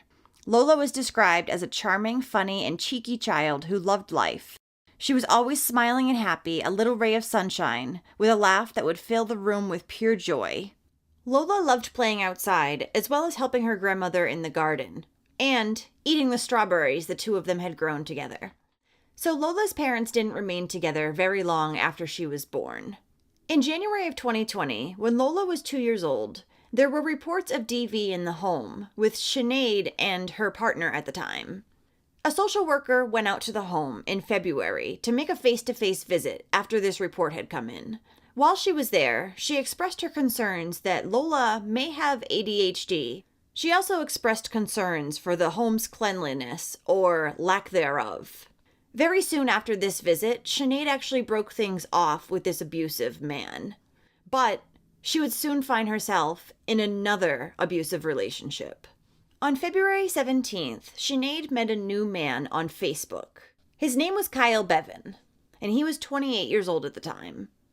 After talking for only a short time, they started a relationship, like the same day that they met. And just the next day, Sinead invited Kyle to come live with her and her daughters at their home in Haverfordwest, Pembrokeshire. Yeah, live with them the day after she met this man, believe it or not. Now, Kyle Bevan was not a good man, of course. He had actually even previously threatened his own mother's life. Alison Bever, Kyle's mother, described him as volatile, and he had a long history of drug abuse. She said that he would fly off the handle whenever she would not give him money to spend on drugs, or when he expected her to steal prescription drugs from the nursing ward that she worked at. She said that during these violent outbursts, he had 4 or 5 times threatened her life. So Kyle Bevans is a self-pronounced spice head, which is a synthetic version of marijuana. It is, however, dangerous compared to marijuana, which is relatively harmless. Spice effects can include paranoia, seizures, thoughts of suicide, psychosis, and more. He also liked to abuse amphetamines, Xanax, and Valium, and Sinead would participate in the amphetamine use with him. So Kyle was a guy that you certainly would not trust, and especially after only knowing him for one day. Just taking a look at this man, I can tell you right now that I would not want him in my house. Not even to visit, never mind moving in. Things went bad real quick. There were various Facebook messages sent between Sinead and Kyle, discussing injuries to Lola while she had been in Kyle's care. He one day said to Sinead in a message that Lola fell out of her cot. He said, "She was stood in her cot and she dropped to the floor really quick. She bit her lip on the way down. I tried to help, but she kicked off." Another said, "Lola needs to get used to me, babe. I'm not the devil. I think the world of that little girl." But Lola got hurt quite a few times within the next few months. Bruises, including bruises to her eyes, a cut to the bridge of her nose, and a bloody nose. But each time, Kyle would have an excuse for it. And Sinead, even after seeing what his temper was like, still believed him. One of the times that Sinead witnessed Kyle's excessive anger and violence was when he was under the influence of various drugs, per usual, on May 14th, 2020, and he took a hammer and started smashing up the house. During this rampage, he headbutted Sinead and chipped one of her teeth. Sinead was able to take her 3 daughters and escape to her friend's house until things had calmed down again. Kyle apologized to Sinead, saying he felt like a monster. He was so sorry, and he promised that he would change. So even after this vicious attack, Sinead believed him and decided to stay with Kyle. And on July 7th, 2020, angry and under the influence of drugs again, Kyle pushed Lola's baby sister's carriage into the road with the little girl in it. But luckily, she was unharmed. And yup, Sinead kept seeing him, even after that. About a week later, on July 16th, Sinead finally started to get suspicious of the injuries that were showing up on Lola as well as one of her other sisters when they were in Kyle's care. The previous day was when Lola had sustained the bruises around her eyes, and Kyle had simply given the explanation of, "She fell off the coffee table." So suspicious, Sinead asked Kyle for his date of birth so that she could do a Clare's Law check, but he refused. And a Clare's Law check means that any member of the public can ask the police for a criminal history report on their partner and receive it. So Sinead clearly did not trust him at this point, and he told her no to giving his birth date. How do you even date and live in the same house as a person for 5 months and not know their birthday is beyond me, but... So the question is, why was he allowed to stay in the house with her children? The same day, July 16th, Sinead went to bed between 7 and 8 p.m., and she left Lola downstairs with Kyle. Yup, the same day that he refused to give his birth date for a Clare's Law check, and the day after she had sustained bruising around her eyes. She left her daughter with Kyle. Good choice.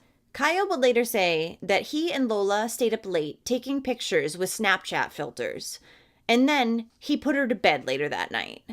But just after midnight, Sinead heard a bang and a scream come from Lola's room. She ran in there to see Lola sitting on Kyle's lap with no visible injuries, she claimed. Kyle said that Lola had just bumped her head, but everything was fine and he would take care of it. So Sinead went back to bed. No further questions. Hours later, around 7:30 a.m., Sinead was woken up by Kyle, who claimed that Lola had fallen down the stairs, and he showed Sinead a piece of the little girl's tongue on his finger. Sinead ran into the living room to find Lola laying on the couch, unresponsive, but still breathing. Kyle decided at this time to call his mother, who he had spoken with earlier that day already, and asked her if she could call 911 because he just couldn't do it, and he had already told Sinead that he had. Sinead also placed a call to emergency services around the same time. Here is Alison Bever's emergency call as well as Sinead's. The patient awake? No, she's a 2-year-old that's fallen down the stairs. She's unconscious. They can't wake her up. And Okay, tell me exactly what's happened. A 2-year-old, she's got ADHD. She's fallen from top to bottom of the stairs. They can't wake her up. And then she's bit the end of her tongue because they're not sure if she's fitted. But she's floppy. They can't wake her up. And you're not with the patient now? I'm not with the patient. They've just rang me because I've got credit on my phone to ring an ambulance now, they said. They can ring credit. They don't need credit to ring an ambulance. Oh, they panicked, I think, so. And when did this happen? This morning. I don't know the exact time. It must have just happened because the child... What caused the fall? The child woke up and she's fallen down the stairs, apparently. So. Is there any serious bleeding? No, it's just a massive lump on the head. Okay, is the patient awake? No, she's not. She's not awake? She's okay. breathing, but she's not. She's only 2. Okay, tell me exactly what's happened there. Come my partner, because I was in bed. He was up with me. Okay. She's falling down the stairs, she has. Right, okay. From the top of the stairs to the bottom, and her whole head's all swollen, and she bit the top of her tongue off or something. Okay.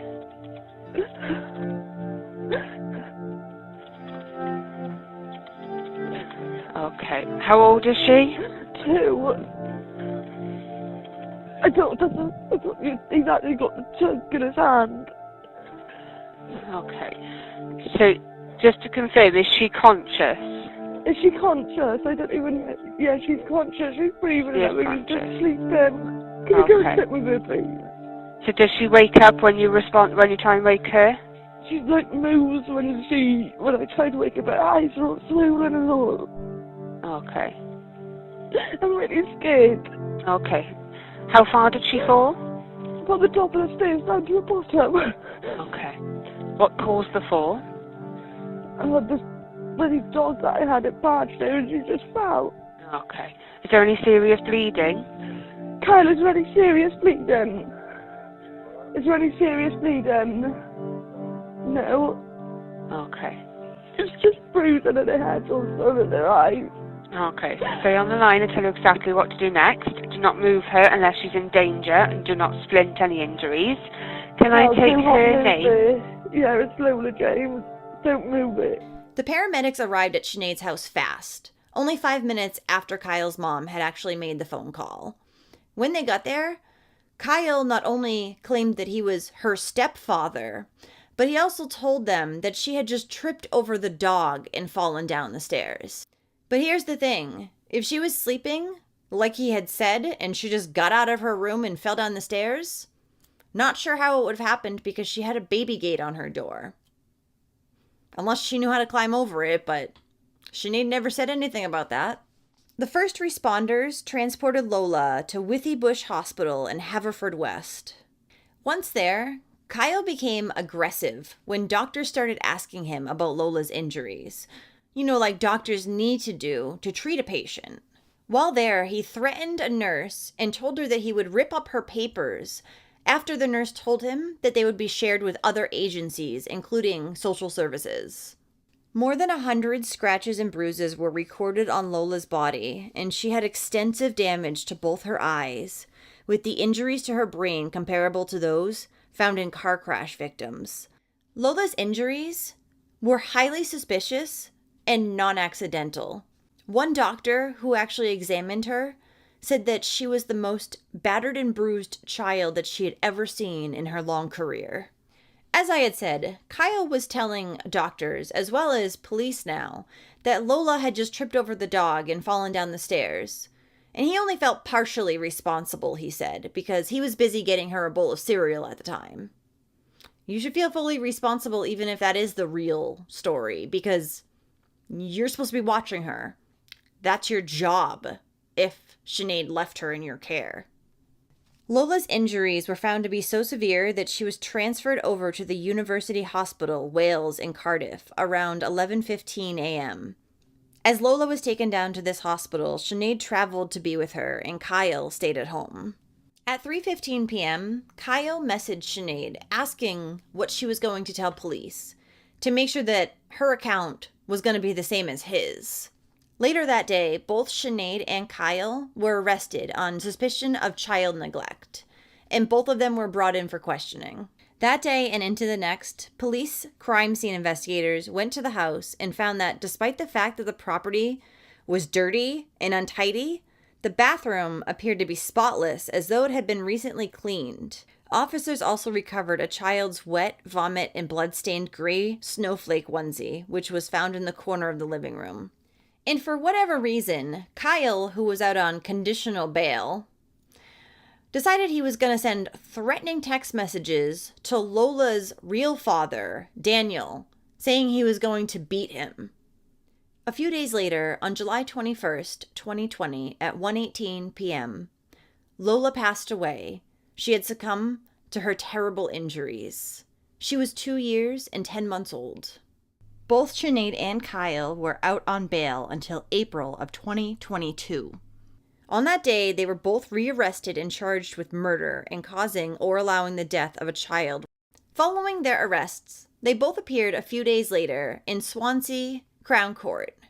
They both pled not guilty to the charges against them, and Kyle remained in custody, while Sinead again got out on conditional bail.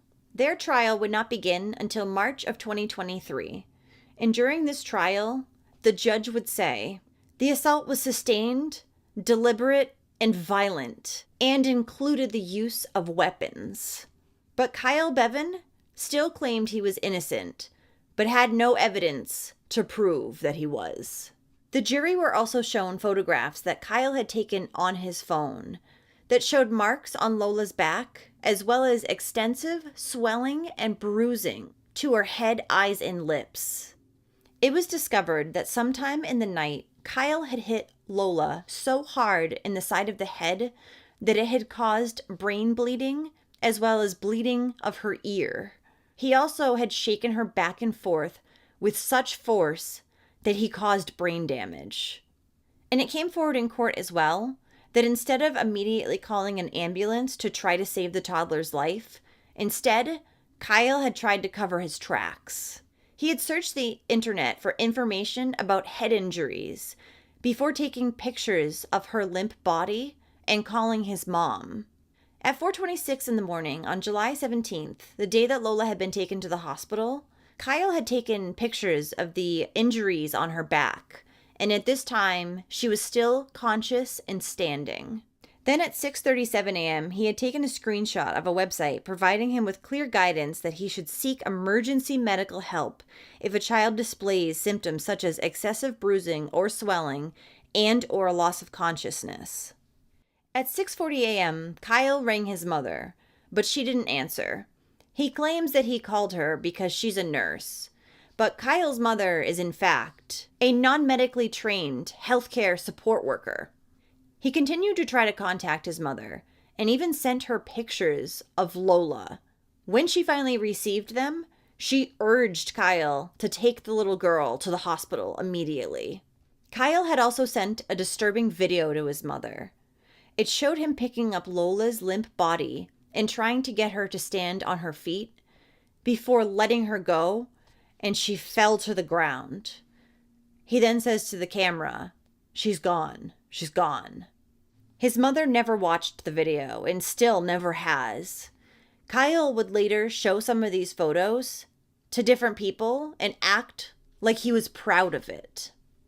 In the morning that Lola had gone to the hospital, when police came around 11 a.m., at first, Kyle tried to not even let them inside the house. And when they finally did get inside, he was in the middle of vacuuming, like he was trying to get rid of as much forensic evidence as possible. The prosecution said that the spotless bathroom, along with the bloodied pajamas that they found, were clear proof that Kyle was trying to cover his tracks. Lola's duvet was also found to have a big brown stain on it and a crusty yellow stain believed to be vomit, as well as urine. Sinead had initially said that Kyle had never acted violent towards her or her children, apart from one occasion where he bruised her arm after grabbing it while attempting to take her phone during an argument.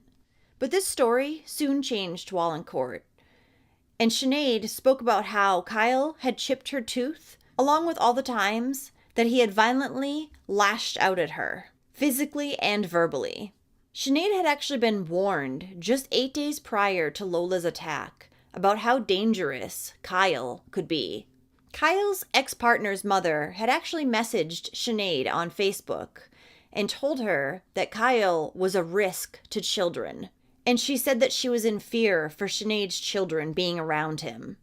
Sinead's defender said that she was in fear of Kyle's reaction if she had gone to the police, since she had been a victim of DV a few times before. When Sinead was asked what steps she had taken to protect her daughter, she said that she never thought that she was in any real danger. She maintained that her daughter had been safe with her. Clearly. There were many other witnesses who gave testimony about Kyle's volatile and violent behavior in the past. Even throughout all this, Kyle remained expressionless and emotionless. Lola's mother, Sinead, was tearful throughout, however. The judge said that he was sure that Kyle was responsible for multiple assaults on Lola before her tragic murder. He also stated, Lola should have been safe in her own home and surrounded by people that she could trust. But instead, her mother, Sinead James, allowed a violent and destructive man into their lives and failed in her duty to protect Lola from harm. Sinead was well aware that Kyle was a danger, but she willingly chose to keep him in her life. On April 4th, 2023, after 10 hours of deliberating, the jury returned with their verdict, and they found Kyle Bevan to be guilty of murder and Sinead James to be guilty of causing or allowing Lola's death.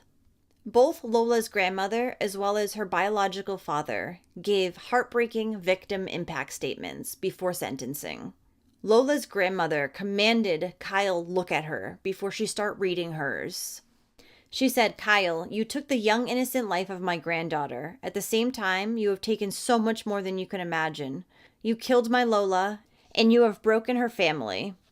I hope the time you have now you can understand what you have done. As a parent, all I could hope for was that Lola would continue to grow with happiness and health, and with the courage in her heart to know she could be anything and do anything she wanted, but that will never be. Lola didn't just die, wasn't just taken from me in the worst possible way. She was brutally attacked. Her tiny body was savaged in the evilest way. She didn't stand a chance. Lola's little life was filled with filth and chaos at the hands of her mother, who couldn't even provide her with basic safety in her own home. The guilt I feel lives inside me and will never leave, as the memory of Lola lying in a hospital bed, fighting to stay alive, will remain with me always. All I have been left with is guilt, heartache, pain, and torment. Lola's grandmother had been due to babysit the night of the violent attack, but she had felt unwell. For this reason, she partially blames herself for what happened to little Lola. Stand up, Carl Bevan. For the murder of Lola James, I sentence you to imprisonment for life with a minimum term of 28 years, less 368 days already spent in custody on remand. You may go down. Stand up, Sinead James. For allowing the death of Lola James, I sentence you to 6 years imprisonment. You will serve half, namely 3 years, before release on licence. You may go down. Lola James's funeral was held on September 15th, 2020 in St. David and St. Patrick's Church in Haverfordwest. Lola then traveled through Milford Haven in a horse and carriage to Thornton Cemetery. Her family asked people to clap, cheer, or let off a balloon to help celebrate the little girl's life. Well, thank you for listening to all of Lola's story today. It's terrible to think that her mother could have saved her so many times, but didn't. She kept just pushing her intuition to the side and letting this evil, awful man stay in her house. And I can't even imagine what he did to poor little Lola that night. Thank you to all the patrons of A Wicked World. Now, there's even more of A Wicked World on Patreon, so check it out on patreon.com/awickedworld, or use the Patreon app. You'll have access to exclusive videos each month and more. Any support truly helps to make sure the victims are never forgotten and to highlight the shortcomings of society associated with each case. Do you have a suggestion for a story you'd like to see me cover? If so, send me an email to awickedworldtruecrime@gmail.com.